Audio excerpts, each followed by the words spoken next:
सुबह का वक्त शाहगंज स्टेशन पर रोज की तरह 9:30 बजे वाली ट्रेन प्लेटफॉर्म पर आती है। यात्रियों की भीड़, बच्चों की आवाजें और उन्हीं के बीच टीटी भी अपना काम करता है। लेकिन ये टीटी साधारण नहीं था। टिकट चेक करने के नाम पर गरीब लोगों को डांटता, डराता और जबरन पैसे वसूलता था। रोज ये सब टीटी का ड्रामा देखती थी एक लड़की, जिसका नाम राधिका था। सिर्फ 18 साल की, कॉलेज जाती थी और रोज उसी ट्रेन से सफर करती थी।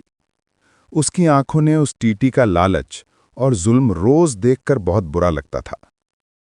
दिवाली का दिन था। वो दिन कुछ अलग था। ट्रेन भरी हुई थी, चारों तरफ चहल पहल थी। राधिका अपनी सीट पर बैठी मोबाइल चला रही थी।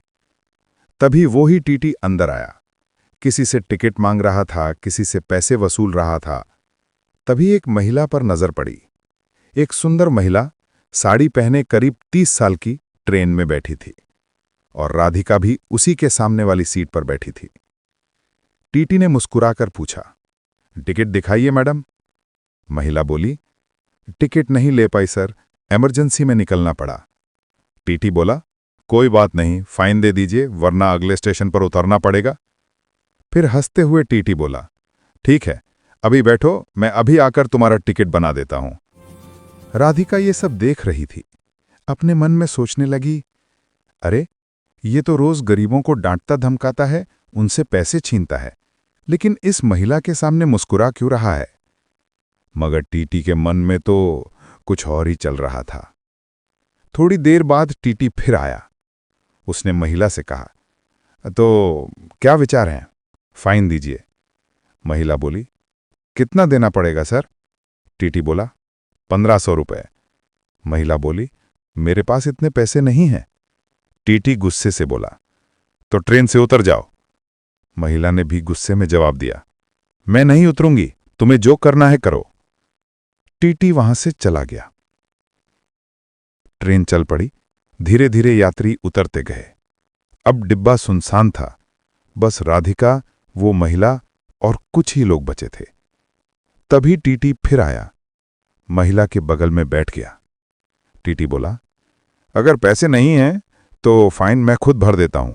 मेरा मोबाइल नंबर ले लो, बाद में पैसे दे देना, और अगर नहीं भी दोगी तो कोई बात नहीं, बस अपना नंबर दे दो।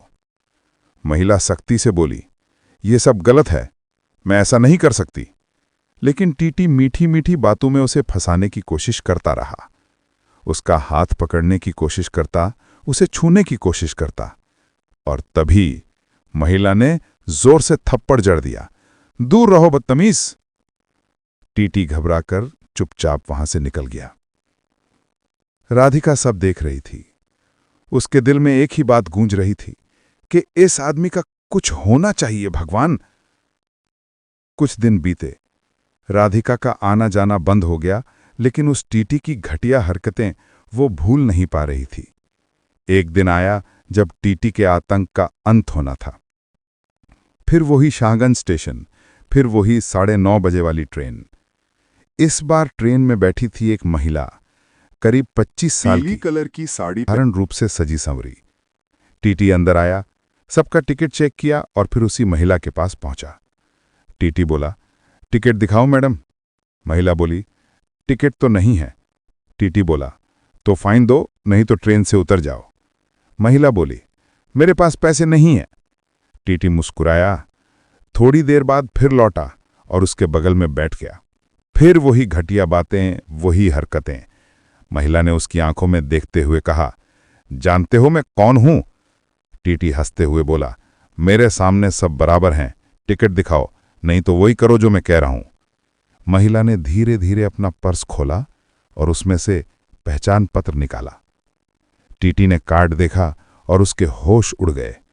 कार्ड पर साफ लिखा था, अधिकारी का नाम राधिका, पद जिला मजिस्ट्रेट, डीएम। हां, वो ही राधिका जिसने कॉलेज के दिनों में इस टीटी की हरकतें देखी थी, आज मेहनत और संघर्ष से डीएम बन चुकी थी। टीटी कांपते हुए बोला, मैडम मुझे माफ कर दीजिए। राधिका ने सख्त स्वर में कहा, मैं वही लड़की हूं जो कभी रोज इस ट्रेन से सफर करती थी। तब तुम्हारी करतूतें देखती थी, लेकिन कुछ कर नहीं पाती थी। आज मैं तुम्हें जेल भेज कर रहूंगी। राधिका ने टिकट भी दिखाया और बोली, ये आज का टिकट है, मैंने तुम्हें पकड़ने के लिए चाल चली थी।